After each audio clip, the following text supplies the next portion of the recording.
नमस्कार साथियों, कहानियों की इस श्रृंखला में हम फिर से उपस्थित हुए हैं आपके सामने एक कहानी लेकर। तो आइए शुरू करते हैं। एक बार की बात है कि बनगिरी के घने जंगल में एक उन्मत्त हाथी ने भारी उत्पात मचा रखा था। वह अपनी ताकत के नशे में चूर होने के कारण किसी को कुछ नहीं समझता था। बनगिरी में ही एक पेड़ पर एक चिड़िया व चिड़े का छोटा सा सुखी संसार था।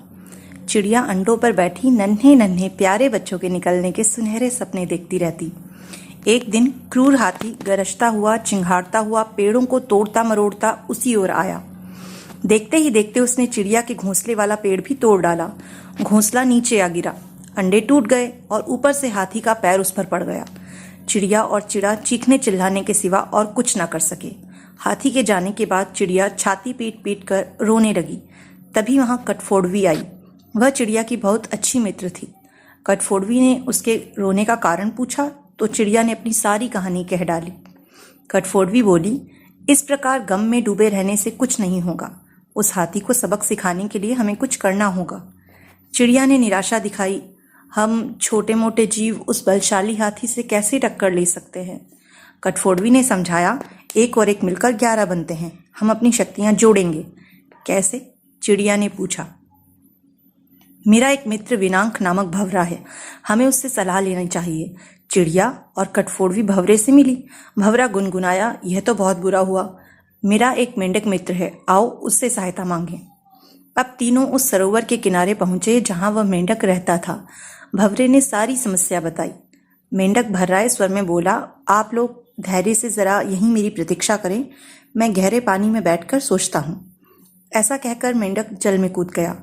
आधे घंटे के बाद वह पानी से बाहर आया तो उसकी आंखें चमक रही थी। वह बोला, दोस्तों, उस हत्यारे हाथी को नष्ट करने की मेरे दिमाग में एक बड़ी ही अच्छी योजना आई है। उसमें सभी का योगदान होगा। मेंढक ने जैसे ही अपनी योजना बताई, सब खुशी से उछल पड़े। योजना सचमुच ही अद्भुत थी। मेंढक ने दोबारा बारी बारी सबको अपना अपना रोल समझाया। कुछ ही दूर वह उन्मत्त हाथी तोड़ फोड़ मचाकर वह पेट भरकर कोपलों वाली शाखाएं खाकर मस्ती में खड़ा झूम रहा था। पहला काम भंवरे का था। वह हाथी के कानों के पास जाकर मधुर राग गुंजाने लगा। राग सुनकर हाथी मस्त होकर आंखें बंद करके झूमने लगा। तभी कटफोड़वी ने अपना काम कर दिखाया। वह आई और अपनी सुई जैसी नुकीली चोंच से उसने तेजी से हाथी की दोनों आंखें बींध डाली। हाथी की आंखें फूट गई। वह तड़पता हुआ अंधा होकर इधर उधर भागने लगा। जैसे जैसे समय बीतता जा रहा था, हाथी का क्रोध बढ़ता जा रहा था। आंखों से नजर न आने के कारण ठोकरों और टक्करों से शरीर जख्मी होता जा रहा था। जख्म उसे और चिल्लाने पर मजबूर कर रहे थे। चिड़िया कृतज्ञ स्वर में बोली, मेंढक भैया, मैं आजीवन आपकी आभारी रहूंगी। आपने मेरी इतनी सहायता की। मेंढक ने कहा, आभार मानने की जरूरत नहीं, मित्र ही मित्रों के काम आते हैं। एक तो आंखों में जलन और ऊपर से चिल्लाते चिंगाड़ते हाथी का गला सूख गया। उसे तेज प्यास लगने लगी। अब उसे एक ही चीज की तलाश थी और वह था पानी। मेंढक ने अपने बहुत से बंधु बांधवों को इकट्ठा किया और उन्हें ले जाकर दूर बहुत बड़े गड्ढे के किनारे बैठकर टर्राने के लिए कहा। सारे मेंढक टर्राने लगे। मेंढक की टर्राहट सुनकर हाथी के कान खड़े हो गए, क्योंकि वह जानता था कि मेंढक जल के स्रोत के निकट ही वास करते हैं। वह उसी दिशा में चल पड़ा। टर्राहट और तेज होती जा रही थी। प्यासा हाथी और तेज भागने लगा। जैसे ही हाथी गड्ढे के निकट पहुंचा, मेंढकों ने पूरा जोर लगाकर टर्राना शुरू कर दिया। हाथी आगे बढ़ा और विशाल पत्थर की तरह गड्ढे में गिर पड़ा, जहां उसके प्राण पखेरु उड़ते देर न लगे। इस प्रकार उस अहंकार में डूबे हाथी का अंत हुआ।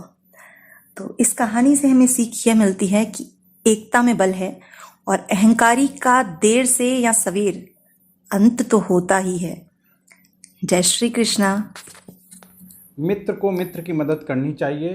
तुलसीदास जी ने रामचरितमानस में लिखा है कि विपत्ति काल कर सतगुण नेहा, श्रुति कह संत मित्र गुण एहा। अर्थात वेदों में लिखा है कि सच्चा मित्र वही है जो विपत्ति के समय 100 गुना प्रेम रखे, 100 गुनी मदद करे। धन्यवाद दोस्तों, जल्दी ही फिर मिलते हैं नई कहानी के साथ। नई कहानी सुनने के लिए subscribe my YouTube channel Shukla sir Kota वाले। धन्यवाद।